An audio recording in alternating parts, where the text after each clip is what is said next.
भारतमाला पर ठेकेदारों की गुंडागर्दी नहीं चलेगी, नहीं चलेगी, नहीं चलेगी। इनकलाब जिंदाबाद, जिंदाबाद, जिंदाबाद। कलेक्टेड हनुमानगढ़ पर पहुंचे हैं किसान। इन्हीं से जानते हैं कि आज फिर ये कलेक्टेड हनुमानगढ़ पर क्यों इकट्ठे हुए हैं। हाँ जी, आज हम कलेक्टर साहब से मिलने के लिए आए हैं क्योंकि हमारी मुख्य जो समस्याएं हैं उन पे कई बार वार्ता हो चुकी है, लेकिन समस्याएं ज्यों की त्यों है। इसमें मुख्य समस्या हमारी आ रही है किसानों की जो बैंक लिमिट है, उसमें पहले हमने कलेक्टर साहब से अनुरोध किया था कि जिनकी थोड़ी ज़मीन आ रही है, बीघा 1.5 बीघा है, उनको दोबारा बनाने की ज़रूरत नहीं पड़नी चाहिए। उस लोन को बाकी शेष बची हुई ज़मीन पर समायोजित करके उसी लिमिट को कायम रखा जाए, चालू रखा जाए। कलेक्टर साहब ने आश्वासन भी दिया था, लेकिन अभी तक उसमें कुछ हुआ नहीं है। बैंक वाले सारे किसानों को परेशान कर रहे हैं, दोबारा से लिमिट बनाने के लिए दबाव डाल रहे हैं। तो उसमें 5-7 हज़ार रुपये, 10-10 हज़ार रुपये किसानों के लग रहे हैं, समय भी लग रहा है। इसी तरह से रास्तों पर जो अंडरपास बनाए जा रहे हैं वो NHI अपने खर्चा बचाने के लिए और उसमें भ्रष्टाचार करके 10 मीटर का पैसा खुद खाना चाहती है, इसलिए उसको टेढ़ा बनाया जा रहा है। रास्ते की ज़मीन को छोड़ करके वो 70 मीटर में बनेगा, जबकि रास्ते पर सीधे रास्ते पर बनाते हैं तो 80 मीटर बनेगा।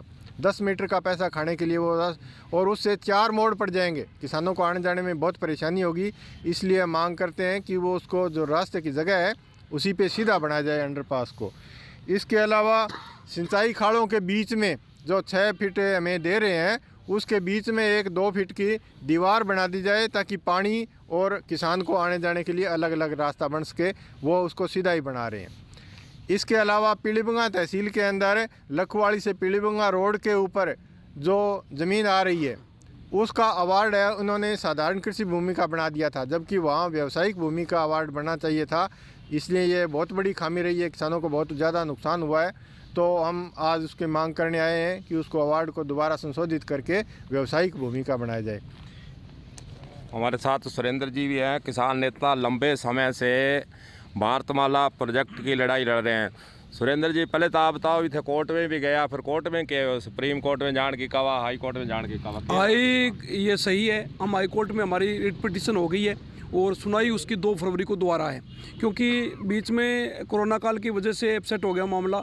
और सही तो ये है साहब कि आप लोगों को पता है, हम 3 साल से आपने हमारी जैसे मदद की है, और ये सही है कि सरकार कतई नहीं चाहती। अगर इनको थोड़ा सा बहाना मिल जाए, अब कोरोना का दोबारा बहाना मिल गया, इसलिए अब इन्होंने एक काम और शुरू कर दिया। अब ये गलत रास्ते बनाना शुरू कर दिए, और NHI के दिमाग में ये आगे भी कोरोना कौन बोलेगा, कोई बोलेगा नहीं। हम आपके माध्यम से एक बात कहना चाहते हैं, ये कहने आए हैं, हम कुछ लोग आए हैं, आज एक गांव से हमने बुलाया है। हम बिल्कुल कोरोना से नहीं डरेंगे, हमने पहले भी कोरोना काल में आंदोलन लड़ा है, और आपके माध्यम से हम स्पष्ट कहना चाहते हैं कि जिला कलेक्टर महोदय से निवेदन करेंगे आज। और कलेक्टर साहब ने हमें ये भी कहा था कि बैंक में और में कोई परेशानी नहीं आएगी, लेकिन सब परेशानी पड़ी है। किसान को कुछ मुआवजा पंजी 0 नहीं मिल रही, वो रोता फिर रहा है, कहीं कभी कोर्ट में, कभी SDM कोर्ट में। एक तो हम ये बात करेंगे। दूसरा, आपके माध्यम से एक बात कहना चाहते हैं कि हमारे आंदोलन को दोबारा करने के लिए मजबूर मत करो। हमारे रास्ते खाड़े जिस तरीके से हमारे हैं उस तरीके से बनाया जाए, और नहीं बनाया गया तो हम आज ही बैठ के, हमारी कमेटी के साथी आए हुए हैं, हम बैठ के हमारे आज ही आंदोलन की रणनीति में जाएंगे। यहाँ तंबू टेंट लगाएंगे सब, क्योंकि परेशानी बहुत ज़्यादा है।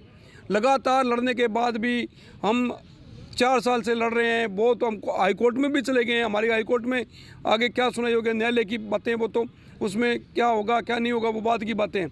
लेकिन आपके माध्यम से ये है कि ये जो रोड है ना, ये रोड ऐसे सस्ते भाव में नहीं बन देगा। हरियाणा में आंदोलन चल गया, हरियाणा में हमारी बात हो चुकी है, अभी फ़ोन आ रहे थे हरियाणा में, डब्बावाड़ी में वो प्रोग्राम है, उसमें स्वीकृत करेंगे, और पूरे इसको राजस्थान को, पंजाब को, हरियाणा को जोड़ के फिर से एक हम आंदोलन की रणनीति में आएंगे।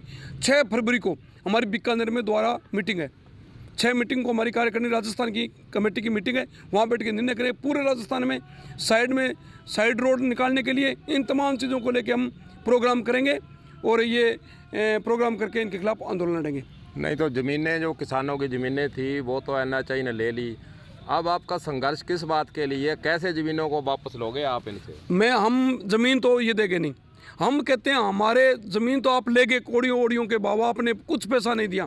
हमारे यहाँ बहुत से किसान यहाँ खड़े हैं, वो पीड़ित हैं। जब कोर्ट में जाते हैं तो कोर्ट वाले कहते हैं जी SDM के पास पैसे हैं, SDM के पास जाके कहते हैं आपके कोर्ट में पैसे डाल दिए। हम ये करें, हम जो आंदोलन है, एक तो हम करेंगे, हमें बराबर में रोड चाहिए, हमारा आंदोलन अब दो चीज़ों पर होगा। बराबर हमारी रोड चाहिए, आने जाने का रास्ता पूरा चाहिए, हमारी कंपेन जा सके, हमारी मशीन जा सके। जैसे अध्यक्ष जी ने बताया कि ये 10 मीटर आड़ में खा रहे हैं। 10 मीटर बहुत बड़ी जगह होती है, अगर 10 मीटर और रास्ता खुल जाए तो बहुत बड़े साधन जा सकते हैं। 10 मीटर जो ये खा रहे हैं हम खाने नहीं देंगे। हमने कई जगह काम बंद करवाया, फिर भी आपके माध्यम से फिर चेतावनी देते हैं कि जहाँ भी रोड गलत बनेगी, खाड़ा गलत बनेगा, हम काम नहीं करने देंगे इनको। और ये सही है कि पैसे तो गए हमारे, लेकिन अब पैसे जो बचे हैं वो तो हम कलेक्टर साहब से आज फिर निवेदन करेंगे कि कोर्ट में चाहे जहाँ भी है हमारे किसान को मिलनी चाहिए, किसान भटकना चाहिए, ये कहना चाहते हैं। कलेक्टर साहब ने जाखड़ाली इधर का दौरा भी किया था, किसानों के साथ मिले भी थे, उसके बाद भी समस्या कुछ हल हुई है जो वहीं की वहीं खड़ी है? वैसे की वैसी खड़ी है। कलेक्टर साहब से लगातार हम संपर्क में रहे हैं। मैं भी कई बार व्हाट्सएप से मेरी उस दिन बात हुई थी कि मैं 5:30 बजे जा रहा हूँ, क्योंकि उस दिन जाट आंदोलन चल रहा था कोई, तो उसको लेके वो व्यस्त थे। उस दिन में जाना था लेकिन लेट हो गए। तो कलेक्टर साहब ने मौका देकर ये कलेक्टर साहब ने कहा है कि 6x7 का 6x7 का मैं पूरा, और जो हमारा 70 मीटर का जो रास्ता, 80 मीटर का जो हमारा रास्ता है वो रास्ता पूरा। कलेक्टर साहब ने यह आश्वासन किया कि किसान को कहीं नहीं जाना पड़ेगा। इससे पहले हम मिले बैंक वाले मामले में, जैसे गुरुजी कह रहे थे, बैंक मामले में हमारी ये बात हुई थी 16-17 बीघा ज़मीन है, अगर उसकी 1.5 बीघा ज़मीन जा रही है तो उस बैंक को उस पर स्प्लिट कर दो, उसका पैसा बैंक का उस पर स्प्लिट कर दो। कोई 10% बैंक बढ़ाता है तो वो ना बढ़ाए, उस पर करते किसान को द्वारा KCC नहीं बनाए। अगर KCC एक बनाए 10,000 रुपये खा लेते साहब, पटवारी बैंक फलाना डिमका, 10,000 रुपये आदमी के द्वारा, 20,000 से पहले काम चलने वाला नहीं है। हम कह रहे हैं उसको सरप्लस करके उस पर लागू कर दिया जाए, ये हमारी मांग है। तो किसानों ने यही कहा है कि दोबारा फिर शुरू होगी लड़ाई भारतमाला प्रोजेक्ट को लेकर। हरियाणा के अंदर भी आग सुलझी हुई है और हनुमानगढ़ में भी गर्म माहौल बनता जा रहा है। अब देखने वाली बात आगे यही होगी कि किसान इस लड़ाई को कैसे जीतते हैं। कलम न्यूज़ के लिए गुरदेव सिंह सैनी की हनुमानगढ़ से रिपोर्ट।